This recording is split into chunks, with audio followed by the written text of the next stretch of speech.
2 de la tarde con 20 minutos. Continuamos nosotros aquí en la rotativa del aire de RPP, La Voz del Perú.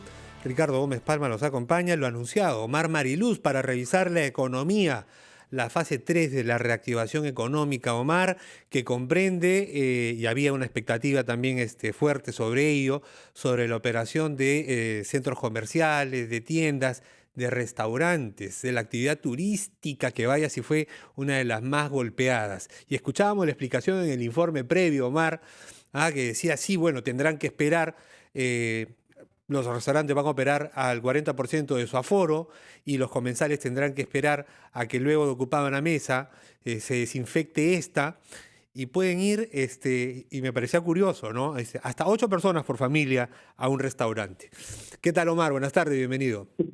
¿Qué tal, Ricardo? ¿Cómo estás? Muy buenas tardes. Y efectivamente, ayer por la noche, ya bien entrada la noche, más de las 10 de la noche, salió de manera extraordinaria el decreto supremo que establece o da pase a la tercera fase de reactivación económica, y lo había anunciado ya el presidente de la República, Martín Vizcarra, en la conferencia, que con esta, digamos, tercera etapa estaríamos hablando de que casi el 100% de la economía se estaría reactivando el mes de julio, este mes, el 96%, si la memoria no me falla. Entonces quedarían muy pocos negocios fuera de esta etapa, evidentemente los más riesgosos, ¿no? Los que generan conglomeración de gente, los que pueden generar que el virus avance de manera mucho más rápida. Me pongo a pensar en, por ejemplo, discotecas, en bares, que Claro. eso todavía va a tener que esperar.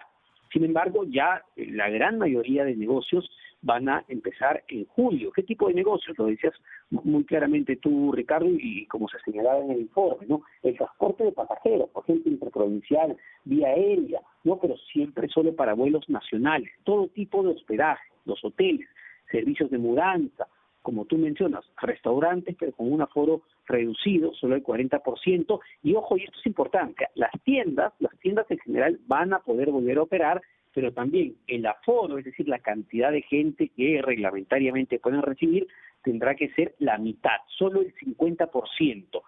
Claro, el gran tema, Ricardo, aquí es cómo fiscalizamos eso, ¿no? Cómo podemos ir realmente viendo que esas medidas se cumplan. Y aquí podemos hacer quizá un paralelo con el tema del transporte urbano, que hemos visto el día de hoy en Lima y en diferentes ciudades del país, donde lamentablemente la enorme demanda, porque evidentemente tú abres la economía, vas a generar que muchos trabajadores vuelvan y retomen su chamba, retomen su empleo, que es importante, que está bien, pero vas a tener ciertas limitaciones en cuanto a cómo se van a transportar. Y tú dices, no, nadie puede ir parado, todos tienen que mantener el distanciamiento social. Pero tenemos, pues, Ricardo, y esta es una realidad, un sistema de transporte sumamente deficiente. No es un problema de ahora, es un problema de hace muchos años. Entonces ahí nos chocamos con la realidad. Pero en todo caso, positivo en el plano de que se empieza a reactivar la economía. Esto va a generar de todas maneras una recuperación del mercado laboral, una recuperación del empleo que estuvo sumamente golpeado. El tema ya es el equilibrio, ¿no, Ricardo? ¿Cómo hacemos para que no volvamos a caer en una espiral de contagios que nos lleven a volver a cerrar la economía, a volver a una cuarentena estricta que estamos viendo pasa en otros países? Sí, el reto es ese, Omar. Es que nunca tuvimos un sistema de transporte público eficiente. Se intentó, se estaba iniciando. La línea 1 del Metro de Lima no debería, en el plan original se supone que no era la única. Deberían haber, me parece, entre 5 y 6 líneas de metro, el tren eléctrico que atravesaran la ciudad, a su vez alimentadas por estas rutas metropolitanas, los alimentadores, pero no pudimos avanzar mucho. Tenemos solamente una línea 1 del metro y lo demás es prácticamente transporte informal. Y lo hemos visto Sí. hoy. Se puede regular lo formal, que es lo menos, pero ¿cómo regulamos lo informal? ¿Cómo le decimos a la gente que no se sube una combi si es el único medio de transporte que tiene para llegar a destino? O a un colectivo, ¿no? Y creo que el afán nuestro, para que la gente entienda, no es validar la informalidad, ni mucho menos, pero si tú tienes que transportarte, tienes que ir a trabajar, evidentemente, porque de eso vives y lo necesitas, y no pasa el bus del metropolitano, no puedes alcanzar la línea del metro porque hay demasiada gente, y hay un colectivo que está por ahí en tu ruta, lo vas a tomar y es un comportamiento totalmente natural. Entonces no podemos tampoco criticar la demanda, es decir, a las personas que necesitan transportarse, si no les damos una oferta adecuada. Exacto, tienen que tener tienen que tener una alternativa formal y segura para movilizarse, ¿no?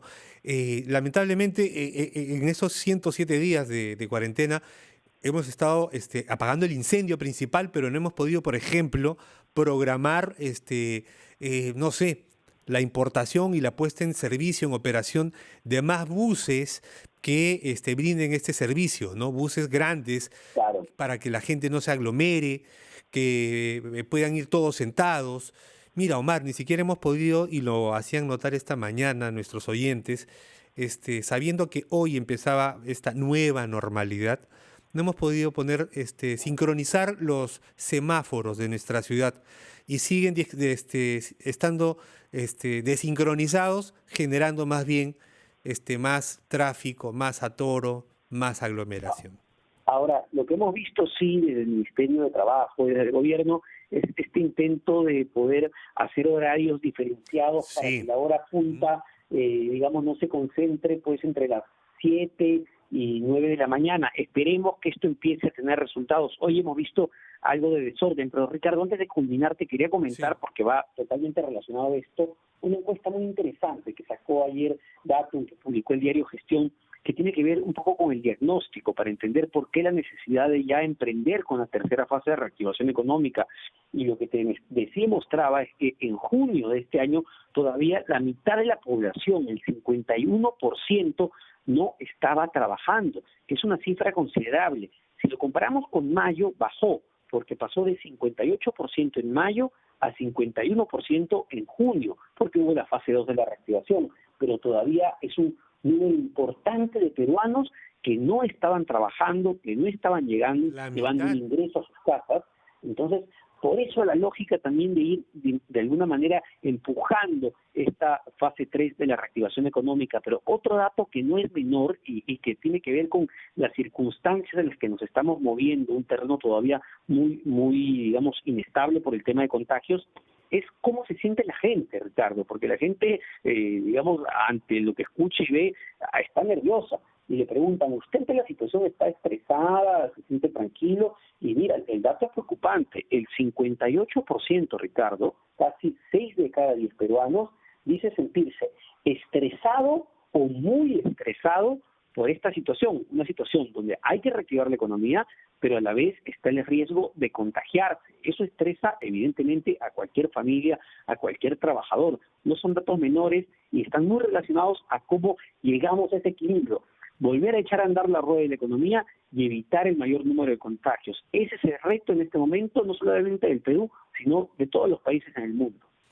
Y ahora, Omar, en esta nueva etapa, ya no por imposición y por una ley, sino más bien por nuestra propia salud, nuestro cuidado queda exactamente de esa manera, en nuestras manos. Mascarilla, distancia social y lavado de manos. Omar, un gusto conversar contigo como siempre. Un abrazo, nos vemos luego. Gracias, Ricardo. Un abrazo.